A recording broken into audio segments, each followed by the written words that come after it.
Assalamu Walaikum. Hello friends, how are you? Welcome back to my another video.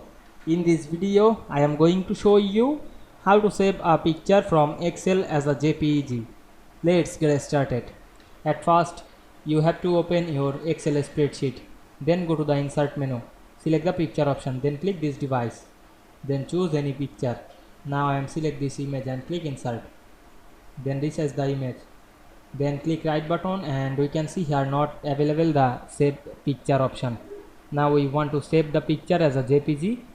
Click start button on your computer. Then search the print screen or the sniping tool.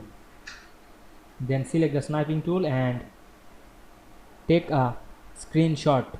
Click new option. Then take a screenshot to this picture and save this as a JPEG option.